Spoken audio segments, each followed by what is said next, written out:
Yıllardır anlatılan hikayeye göre bir kafeste 5 maymun var. Kafesin ortasında bir merdiven, merdivenin tepesinde de muzlar bulunuyor.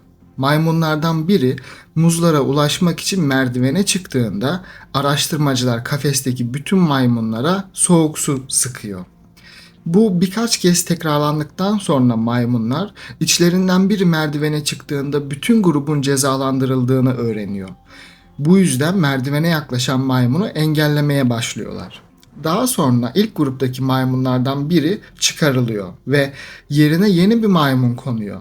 Yeni maymun merdivene yöneldiğinde diğerleri onu engelliyor. Bir süre sonra o da nedenini bilmediği bu davranışa katılıyor. İlk gruptaki maymunlar birer birer değiştirildikçe aynı süreç tekrarlanıyor. Sonunda kafeste soğuk suyla karşılaşmış tek bir maymun bile kalmıyor ama merdivene yaklaşan her yeni maymun hala durduruluyor. Bu hikayeyi muhtemelen daha önce duydunuz. Fakat önemli bir problem var. 5 maymun, merdiven, muz ve soğuk suyla anlatılan bu düzeneğin gerçekte uygulandığını gösteren güvenilir bir bilimsel kaynak bulamıyoruz.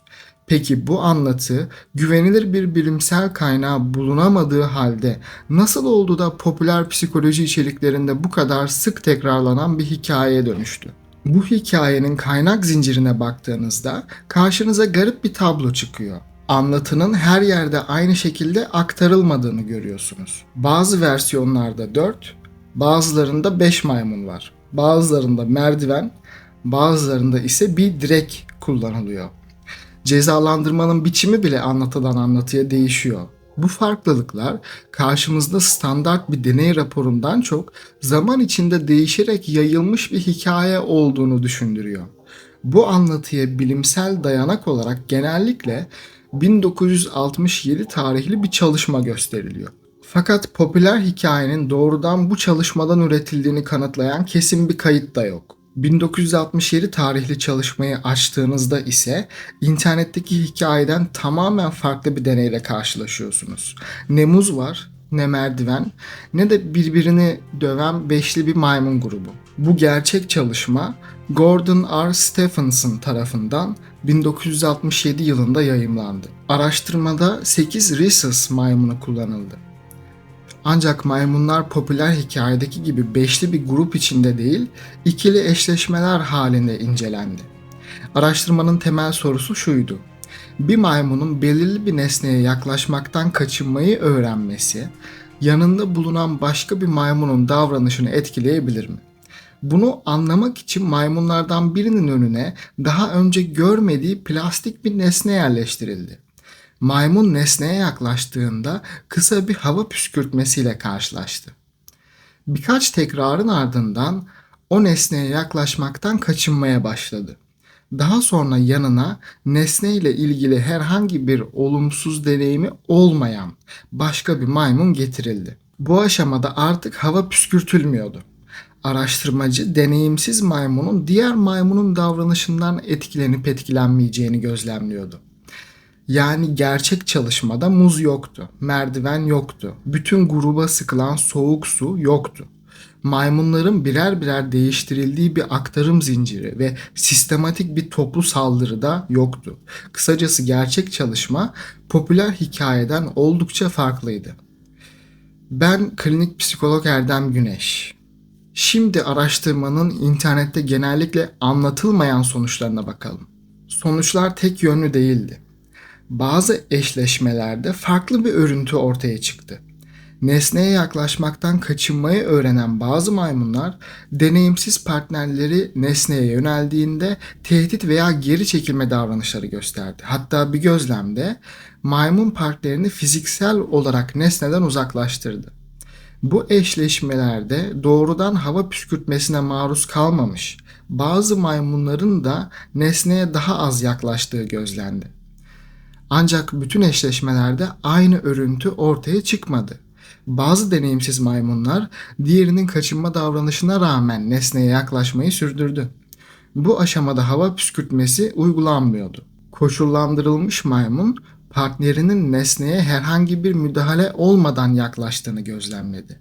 Bazı eşleşmelerde deneyimsiz maymun nesneye yaklaşmayı sürdürürken koşullandırılmış maymunun da yeniden nesneye yaklaştığı gözlendi. Elbette araştırmanın örneklemi oldukça küçüktü. Bu küçük örneklemden cinsiyet farklılıkları hakkında genel sonuçlar çıkarmak doğru olmaz. Buradaki önemli nokta şu: sosyal etki her eşleşmede aynı yönde ilerlemedi.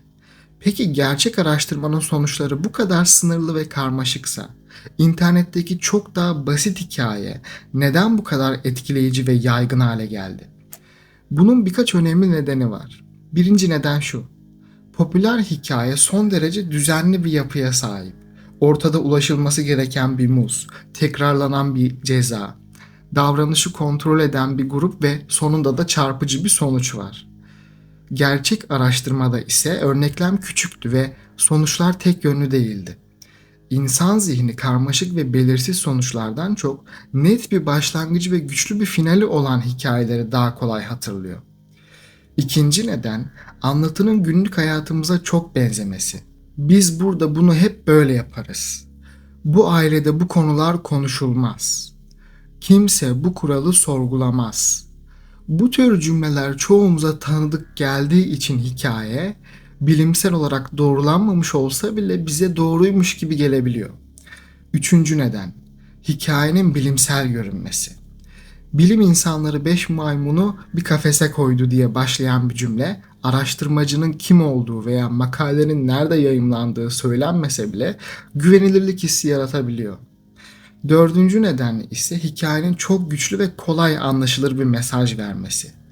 Kuralları sorgula ve burada ilginç bir paradoks ortaya çıkıyor. Bu hikaye bir grubun nedenini bilmediği bir davranışı sorgulamadan sürdürmesini eleştiriyor. Fakat biz de bu hikayeyi yıllardır bilimsel kaynağını kontrol etmeden birbirimizden devralıyoruz. Ancak buradan gruba uymanın her zaman mantıksız olduğu sonucunu çıkarırsak başka bir hata yapmış oluruz. Peki gruba uymak her zaman mantıksız mıdır? Hayır. Daha önce hiç görmediğiniz bir yiyecekle karşılaştığınızı düşünün. Çevrenizdeki herkes o yiyecekten uzak duruyorsa hemen denemek yerine beklemeniz oldukça mantıklı olabilir. Çünkü çevrenizdekiler sizin bilmediğiniz bir tehlikeyle daha önce karşılaşmış olabilir. Belirsiz durumlarda başkalarının davranışlarını bilgi kaynağı olarak kullanırız. Bu her zaman düşünmeden hareket ettiğimiz anlamına gelmez. Bazen çoğunluğun ne yaptığına bakmak akılcı bir tercih olabilir. Fakat gruba uymamızın tek nedeni bilgi edinmek değildir. Bazen de grubun doğru olduğuna inanmasak bile dışlanmamak, eleştirilmemek veya çatışma yaşamamak için çoğunluğa uyarız. Yani dışarıdan bakıldığında aynı görünen iki davranışın arkasında çok farklı nedenler olabilir. Birinde grubun bizden daha fazla şey bildiğini düşünürüz. Diğerinde ise grubun tepkisinden çekiniriz. Bir de başlangıçta gerçek bir soruna çözüm olarak ortaya çıkan fakat zamanla amacı unutulan davranışlar var. Peki böyle bir davranışın bugün hala gerekli olup olmadığını nasıl anlayabiliriz? Elbette bu küçük primat çalışması insan ilişkilerindeki bütün öğrenilmiş davranışları açıklamaz. Ancak geçmişte işe yarayan bir korunma biçiminin koşullar değiştikten sonra da devam edebileceğini düşünmemize yardımcı olabilir. Çocukken hata yaptığında ağır biçimde eleştirilen birini düşünün. Bu kişi zamanla sessiz kalmanın, itiraz etmemenin ve ihtiyaçlarını söylememenin daha güvenli olduğunu öğrenmiş olabilir. Bu davranış çocuklukta onu eleştiriden, çatışmadan veya daha ağır bir tepkiden korumuş olabilir. Fakat yetişkinlikte aynı davranış ilişkilerinde kendini ifade etmesini, sınır koymasını veya yardım istemesini engelleyebilir. Bunu değerlendirebilmek için kendimize 3 soru sorabiliriz. Birinci soru: bu davranış başlangıçta hangi sorunu çözüyordu? Beni hangi tehlikeden veya tepkiden koruyordu? İkinci soru: O sorun bugün hala devam ediyor mu? Çünkü geçmişte gerçek olan bir tehlike bugün aynı biçimde var olmayabilir. Üçüncü soru. Bu davranış bugün bana yardımcı mı oluyor yoksa beni sınırlandırıyor mu? Geçmişten taşıdığımız her davranış kalıbı anlamsız değildir. Bazı davranışlar bizi hala gerçek risklerden korur. Fakat bir davranışın uzun zamandır devam etmesi onun bugün hala yararlı olduğunu tek başına kanıtlamaz.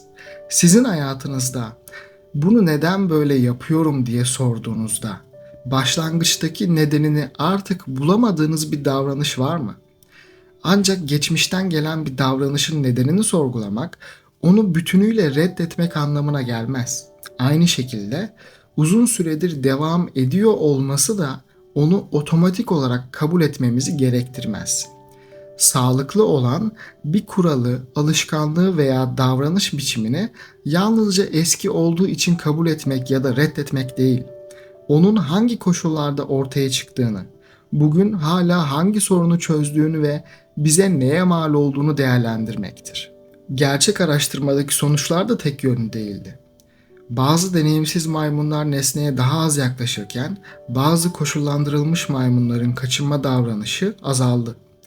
Belki de 5 maymun hikayesinin en önemli dersi hikayenin içinde değil. Asıl ders şu: bilimsel görünen bir bilgiyi bile tekrar etmeden önce kaynağını sormamız gerekiyor.